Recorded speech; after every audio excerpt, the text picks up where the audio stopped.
I want to thank Patagonia and Christian for putting on this wonderful event. Such a wonderful space, so thank you so much for making this space available. She is San Francisco in shades of pink and blue, a painted lady with combat boots and attitude. She wears sweatshirts in summer, chilled by salt-soaked fog spilling over evening tides. You might catch a glimpse of her rollerblading across the Golden Gate as you sail beneath suspended steel into Pacific swells. She is portraits in neon, a cable car's clang, a skate punk sprayed in neon green who runs from Theta Breakers or swirls around the rainbow flag on Market Street in June. She is San Francisco, spun with threads of sunset hues and wisps of endless dune. Thank you. That I wrote for this event, actually. It's the first time anyone's heard it, other than my long-suffering poetry family. All right, so the second poem I'm going to read is the poem Tethered. It was turned into an animated short film, won a bunch of awards, and it was hand-drawn 750 frames by a wonderful animator that I connected with over Instagram in Milan, Italy. Amazing. Tethered.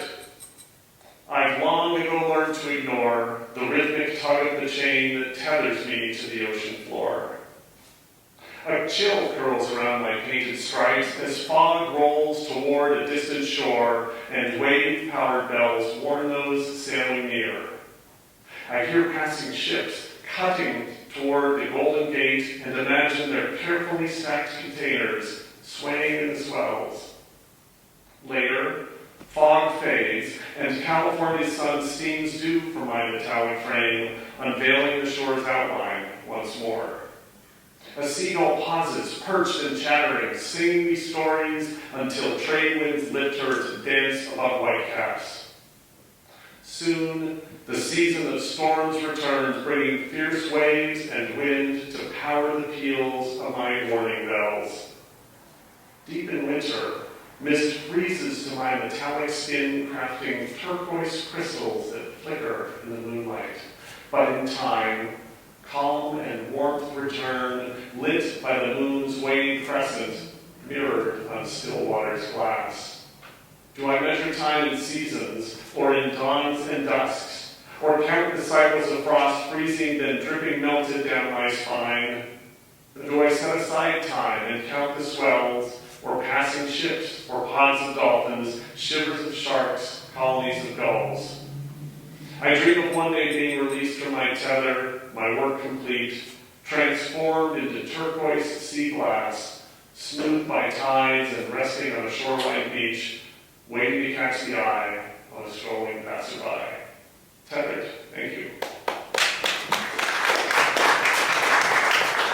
All right, this poem I wrote because it's a real experience, not to me, but I think it's an experience everybody, even the youngest person who hears this poem, can relate to.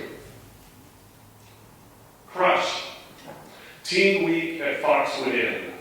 I'm 15, scrawny, bookwormed and shy. She arrived so tall, her rich brown curls waving a smile, dazzling and confident. The crush envelops me, its weight taking my breath away. As she turns the corner, there is no time to say hi, and I fear being caught staring too long. Each morning, after breakfast, I peek over my paperback, waiting for her to pass by, and if her eyes catch mine, I shrink and blush, my heart crushed and racing. Later, by the dock, the jocks show off their running, shirtless, headlong dives while I sit, silently, on a fading Muskoka chair, tucking my book under a towel, avoiding splashes. When the last night comes, her name a mystery still, with Stairway to Heaven's sorrowful intro begun, I crush fear, walking towards her, extending my hand, offering a dance. She looks me in the eye and quietly nods, no, and takes the dance floor with one of the diving boys. I walk in the darkness, across dew-damp grass, down to the edge of the dock, sitting, legs swinging, toes caressing the still cool lake, rubber plant echoing in the distance. between chords, I hear footsteps. She's there, her hand on my shoulder, a tear sliding down my cheek. I like you, James, but just as a friend, sitting down beside me as the song ends. I feel the crush as my imagined first kiss drifts away with the ripples beneath my feet. But in time, smile, eyes closed and dry, replaying her saying my name. Crush.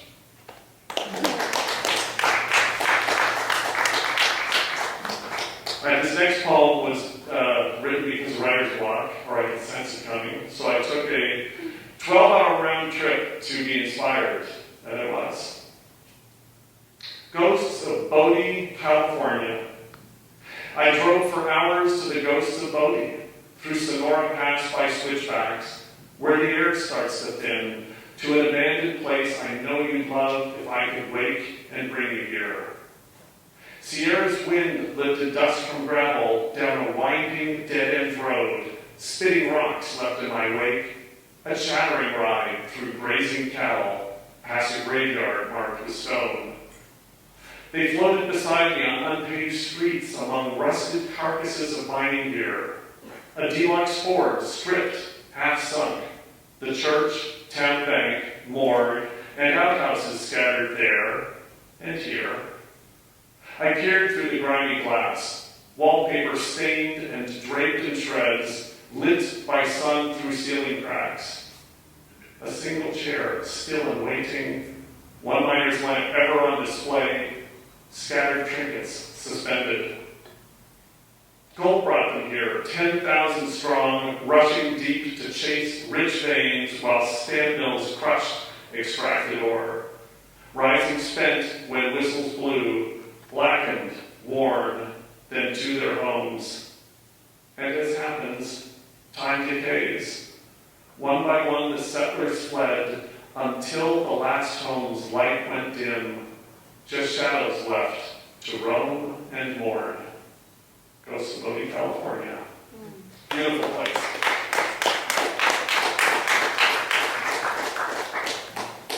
Now, this next poem is from a chapbook, Looking for a Home. It's the title poem. The Plague Doctor. You shared a photo last Halloween, shrouded in a swirl of spirit fog. Leather gloves stretched up and tucked into a blue velvet overcoat, cut high to shield your neck and folds. A bowler hat in rich black covering your blonde hair, tinted blood red, perhaps flowing out of the frame or tied back, filling the rounded crown. It is the mask I can't shake, eerie, with spectacles for eyes and a beak formed from leather designed to terrify or perhaps dispel my asthma. An image of you so real I imagine the beak filled with dried flowers, scented to discourage plague-spreading smells. I wonder now, staring at the photo months later, trying to unravel what is costume, what is real. Did you become the plague doctor for just one night? Or have you been waiting in the shadows for death to return? Thank you.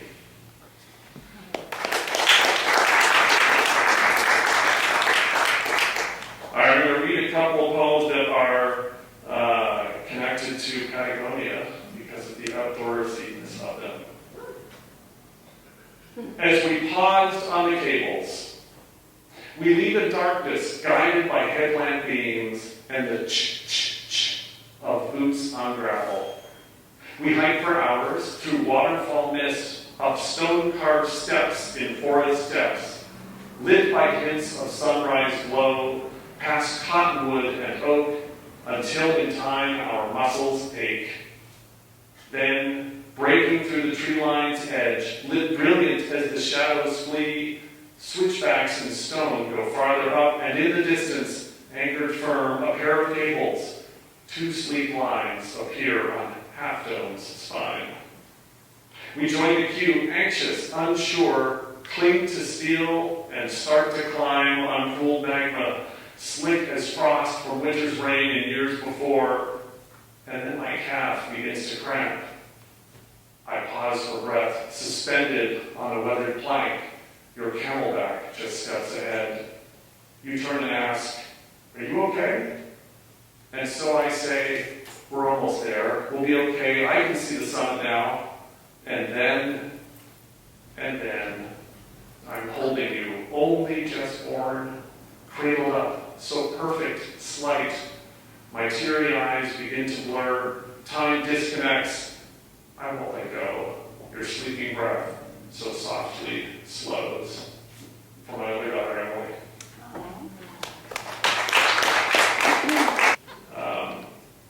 Another poem that is inspired by my love of the outdoors.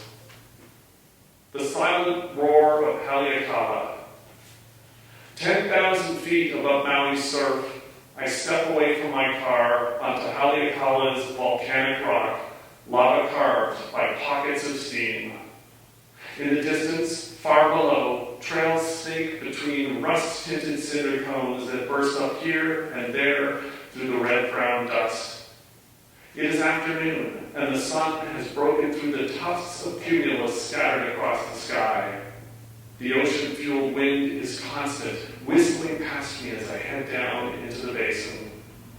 I have as much time as waning daylight and a 3-liter camelback will allow. I cannot linger after nightfall or risk being lost, a burial mound. An hour trekking and I'm beyond the tourists, their Crocs and flip-flops, laughing and smiling, and steady snapping of postable poses. I pause by a brilliant silver sword, her rings of hair thriving in the dust, protected by a wall of stones placed by thoughtful passers-by.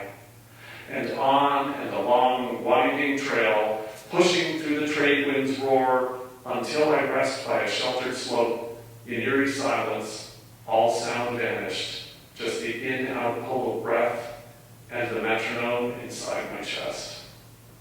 Thank you. All right, let's grab 2 more, a short one and a fairly short one. Both from my new book, Works of Red and Gray. This is number 15 from a series of poems about a trip I took to the Soviet Union in 1983 when I was a teenager. It was a very strange experience. I spent 18 days in Soviet pre-perestroika Russia. So this is the shortest poem in the collection. Number 15.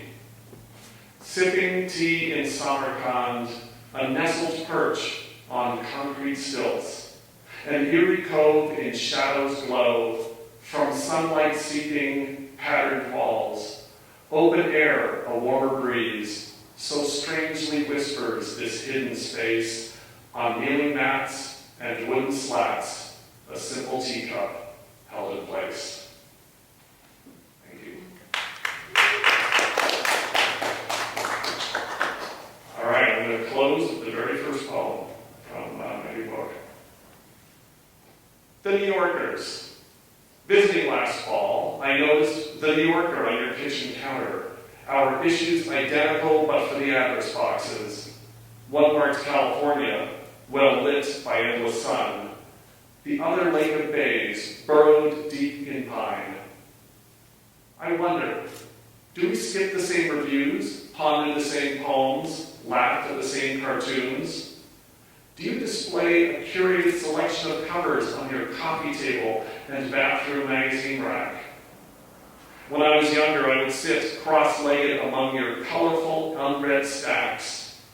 So many words left to learn, I thought, as I thumbed through another issue. As I walked back from the mailbox, my copy buried in a pile of bills, I imagine you lingering in bed, hiding from Mom, finishing one last page.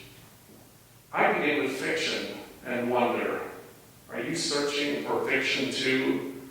Or have you fallen back asleep as the pages slip